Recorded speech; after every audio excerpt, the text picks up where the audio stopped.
Akpete, is it Akpete area, Akpete area of Ibadan, and they Akpete. shot him at close range. Now, maybe this is the most recent, but every other week we hear of one cultist attack or the other. Students are dying by the day from cult related fights, and we don't know when this is going to end. It looks like every time there's an intervention, something bigger comes on board. Anyways, let's take this quick report on cultism in higher institutions. Then we'll come back and talk. Asked by various groups and people, what is a secret cult? A cult can be said to emanate from great and excessive admiration or belief in a person or idea. This could be manifested in rituals, praise songs, chants, and worship. Sacred cults could therefore be defined as a set of practices, belief system, or idea whose essence is known only to the inner members and excessively admired and defended, even to the point of laying down one's life. These societies have their belief system and their main ingredients tightly protected and mostly characterized by violent practices. In Nigerian higher institutions, there are different secret cult groups with different activities. Professor Wole Soyinka, among others, made secret cults popular in the 1960s with the Pirates Confraternity. However, with time, different cult groups emerged, such as the Buccaneer Confraternity, the Eye Confraternity, the New Black Movement of Africa, the Vikings, the Mafia, the Daughters of Jezebel, to mention but a few. So many of the killings that occur in schools are often linked to these cult groups. However, despite all efforts to sensitize students on the ills of joining such groups, many still find themselves entangled in these activities. First of all, there are a lot of people that encourages them a lot. We have people that are high up there that requires the services of these violent young men. So for that, they find themselves involved in it. Those that engage in cultism, they lack self-esteem. Now, when you lack self-esteem, you want to do everything possible to feel among, to always want to feel as if, okay, I have what it takes. The upbringing of a child matters a lot. Some of them, they find themselves in a kind of environment that are not good. Environment matters a lot. The way their parents bring them up, the way they were trained. That's the reason why most of them find themselves in violence. Again, they can trace it down to the upbringing. You have the factors coming from the house, where that particular student has come from. And you also have issues of insecurity sometimes. You want to feel secure. Because some people come and need to tell you, okay, we can give you security on campus. The possible effects of cultism on the learning process cannot be exhausted, as both intra- and inter-cult clashes negatively affect students in different proportions. Cult clashes lead to an outburst of violence on the campus, leaving many students wounded, maimed, or killed. It sometimes leads to the incarceration, rustication, or expulsion of both the innocent and guilty, which in turn affects the psyche of students. Definitely, when you carry gun to go and fight now, if it's either you kill or you are killed. And if you kill, you are unfortunate because they will kill you too. If you are killed, you are unfortunate. So it leaves a experience that is not really welcoming.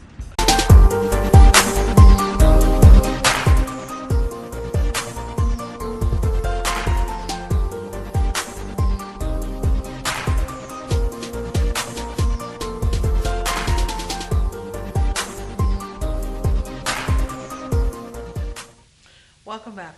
All right, the number is still 0802-836-8971. All right, Mr. Peter, I mean, why is this so-called menace of cultism, why is it not abating, despite all the efforts being put into dealing with it? It's a moral issue. It's as a result of moral decadence in our societies. We've been exposed to some, immoralities, and thereby abandoning our values of love of one another, values of respect for one another, values of, respecting people's views, basically. I do not want to subscribe to the idea of, competition, so to speak. If you're competing, especially if it's in a higher institution, it should be intellectual competition. But in this case, it is not. So what we see on campus is, what's it called, trying to practice what they have been influenced with or by, you know, some of these Western, you know, ways. In fact, even the way our children dress these days. You see, I was driving yesterday, and I saw somebody, I think, was wearing two different types of shorts. But I noticed that one was almost by the knee, and the boxer short was showing. That's decadence. We have never had it that bad. But you see, they fail to know that that kind of dressing is for prisoners in the US or in Europe, because they don't use belts when they are in prison. But that has suddenly become, you know, fashionable. When some of us were in school, well, you may want to call them cult groups, but there are some groups. For instance, the Sea Dogs. You know that if you are a sea dog, you know, you must be brainy, you must be, they don't pick people anyhow. It's the people of like minds, intellectually sound and all that. But all that is no longer the issue. The issue now is coming together to outwit the other, not for good, but in evil. So, but what for me, it is not to agonize on what is happening now. It is what the solutions are, and what government must do, and what schools must do, and then what parents must do. Parents who must therefore guard against, you know, what we expose our children to, because as they grow up, they begin to imbibe some of these very terrible negative things that you see on TV. Then, secondly, government must now be a little bit more proactive in terms of how they address these challenges on campuses. We must name and shame, you know, those who, you know, are involved in all this, and even prosecute them. Okay. All right, Nee. I think cultism to a large extent in higher institutions have reduced, as in the cult wars on campuses. Unlike in those days in the 90s, where it's all over the place. I think at the point when all this internet fraud started gaining grounds, most of them had to deviate from that combative means to doing Yahoo and making money, but they have their bodyguards. I think one of the biggest problems we have has always been corruption. When we talk about cultism in our institution till now, who are the people giving them strength? Go to most of the places. You are telling me that you are reading, you are doing all sorts. There are people who are not even reading, who are not even coming to classes, who are more powerful than you, because they can call a lecturer. They can do whatever. Now cultists have satellite campuses. What I mean in quotes, I'm just joking about that. Go to Agege, go to the streets of everywhere in Mushin, everywhere you have cultists there. Street gangs who are even more powerful than you. When there's time for election, these guys have more money. They even have the direct phone numbers of most of these so-called politicians that you can never get. They can call a particular politician on the phone and say, because that politician that you are thinking of calling that has not been picking your call for 1 month, we pick the call of a cultist. Because when it's time for election or before election, they always need them. Let's leave cultists now. All the area talks, all the talks in locations all over. Check Instagram, they're all over America. They're in London. All the so-called area boys we have in Nigeria in those days, they have more money. So if the government can stop, and we always complain about social biases, if the government, the so-called politicians, if politics is issue-based, you have a lot of people who have brains who will come out and argue over points. Otherwise, everything will always be that they will give one area boy money and he will continue to have his own gangs. They have more money to spend, and this thing called cultism will continue. Cult is cult. There's no two way to it. If you kill somebody, you're a murderer. But most of the time, when you use that word cult, at the point, it's like it's like it still gives you some level of. So essentially, they are criminals. They are criminals. They should be so treated. Okay. Especially on campuses, you know, there is this tendency amongst the students to almost glamorize, you know, the cult guys. Exactly. If you check carefully, you find that a lot of these cultists are the happening guys on campus. They're the guys that have the best babes, you know, so to speak. The coolest rides. The coolest rides and all of that, because, you know, for some of the reasons he stated, some of them are empowered by politicians. and I'm aware that even private universities that are, there's a proliferation of new private universities these days, and you have some that are 2 years old, 3 years old, 5 years old. They already have cult gangs on those campuses. I speak authoritatively because I know one. I can't mention the name of the university now. Where cultists from as far away as Port Harcourt, as far away as Ife, would come to these young new universities in Lagos, Abeokuta and all these places to recruit. And, a lot of our middle class guys now send their children to these private universities, and most of these kids are what we call them or get inside. They are naive, so they fall for the tricks of these cultists in recruiting them. So I think, one of the things that we need to do, talking about solutions, is that parents need to be careful and need to monitor their children and be closer to their children. Know who their friends are, because I tell you what, a lot of these kids have double lives. The life that your child is living at home, please check it on campus. They may be two completely different human beings. So we need to pay more attention. I think in terms of solution, the parent has a huge role before you then come to the role of society and government in terms of curbing the criminal side of this phenomenon. It's a criminal act at the end of the day. Most of them get involved in murder, kidnap, where you carry somebody, you hold a gun to his head and say, you join us or we'll blow your brains off and all that. That's criminal, So government has a role to play, but I would rather lean on the side of society and parenting. Let's pay more attention to our children. Let's be their friends. Let's not be too busy pursuing money, and all the other things that were forced by the economic situation to pursue. But it has really gone beyond parents. It has gone beyond the other institutions now. Because if you have people on the streets every day, these politicians need to do something. When you continue to empower people, we the entrepreneurs or venture little guys who want to do businesses, they don't have money to work on all these businesses.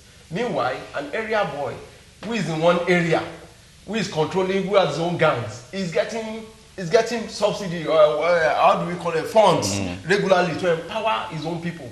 The same way, if you give these people money to do business, give people money to do business. It's better. Well, I think that what Patience wanted us to address, if I'm not wrong, is cultism in higher institutions. So we do need to focus on that a bit, because before they go to higher institutions, let me tell you, cultism. And some of them might have come.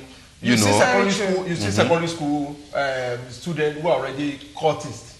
You see people who are going to university. I had a friend in those days, in the 90s, who told me, he was my classmate, he said that he just want to be admitted into a university. That once they get him admitted into a university, he's join cult. They already had that determination, that desire. Because we already had some bigger boys who are older than us in university. When they come back, they always sit like that. They show up that they are cultists. So it's not like a status thing. But in as much as today's topic is actually on higher institutions, let's not forget that secondary school students are in the game. They're also getting involved. The other day in the news, there's a girl, in Bayelsa, her eyes were gouged out because she refused, to join a cult. So the friend brought her eyes out. I mean, imagine secondary school students who can be that horrible.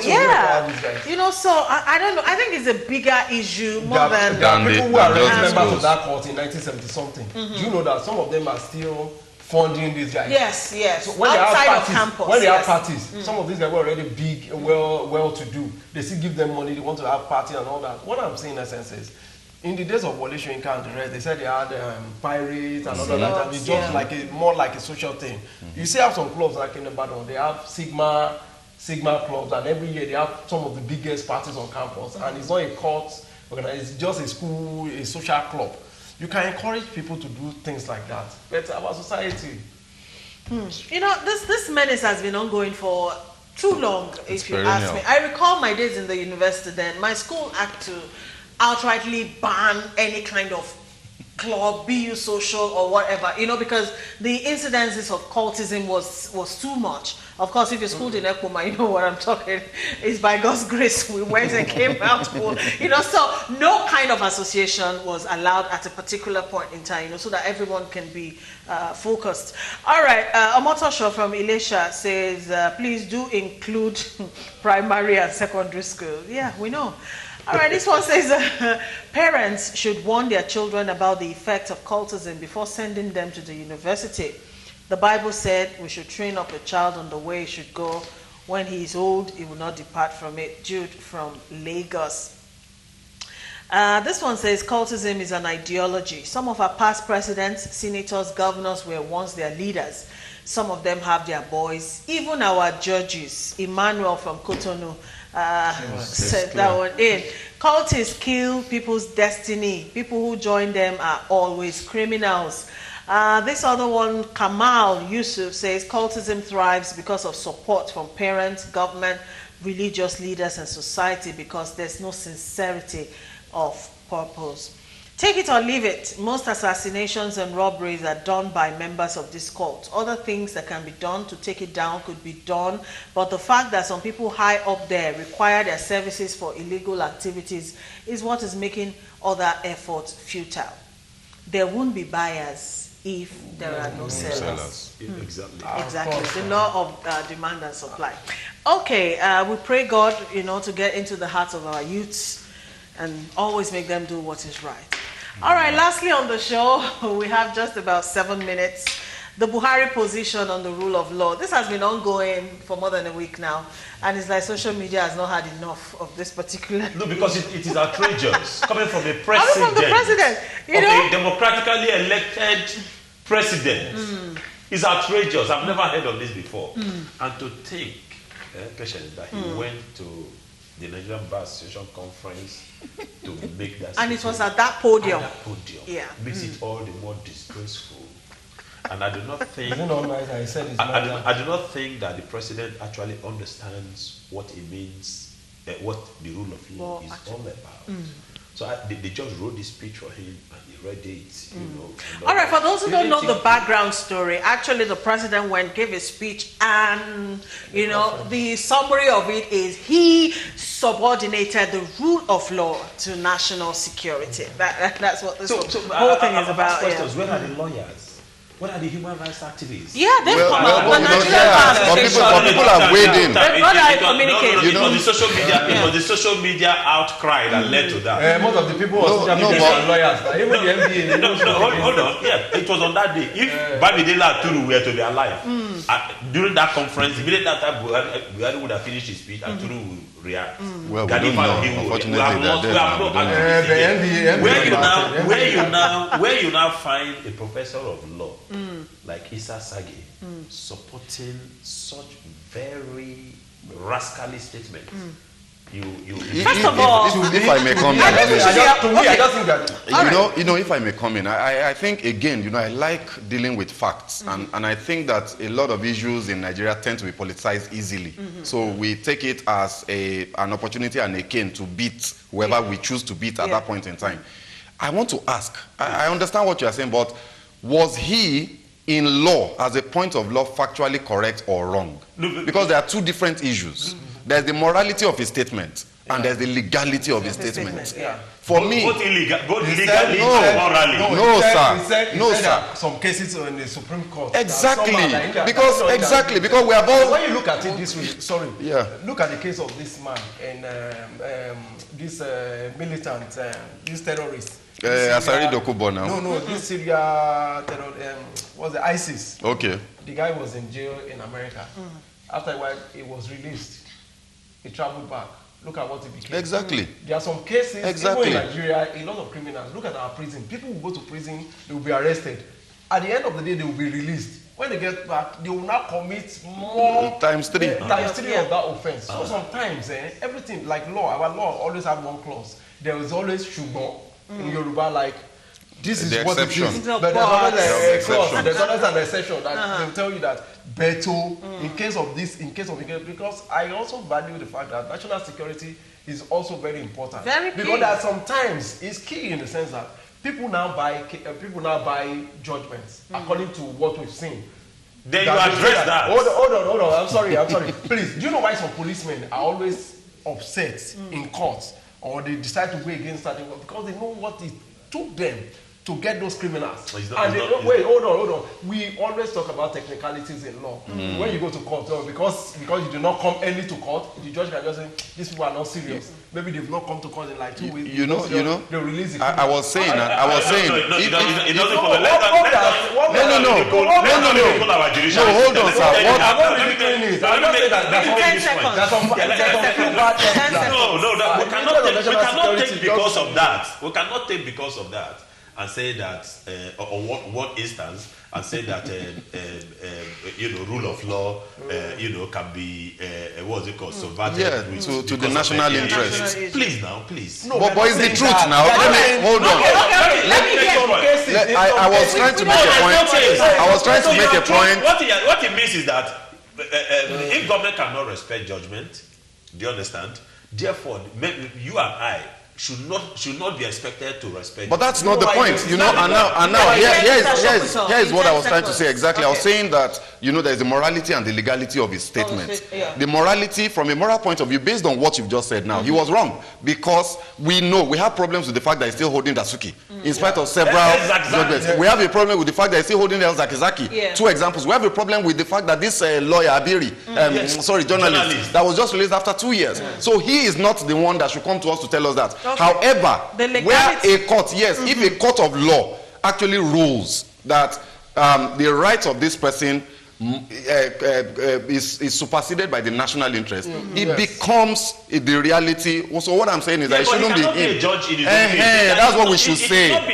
That's what we should say. All right, gentlemen. But that's what I agree with you. I agree with you. All right. That's what we should say. I know that this debate can never end. First of all, if there's no rule of law, we might not have the democracy that we have. Absolutely. But then, second of all, where people's lives, security is at stake. That's where the court decide that. Exactly, but that's what we're saying now. That's why there's some exception. Let the court decide that. Thank you, sirs, for coming. Mr. Shokwiton, thank you for coming. Mr. Osangbe. All right, thank you for watching the show today. We'll be back tomorrow at noon. Join us again.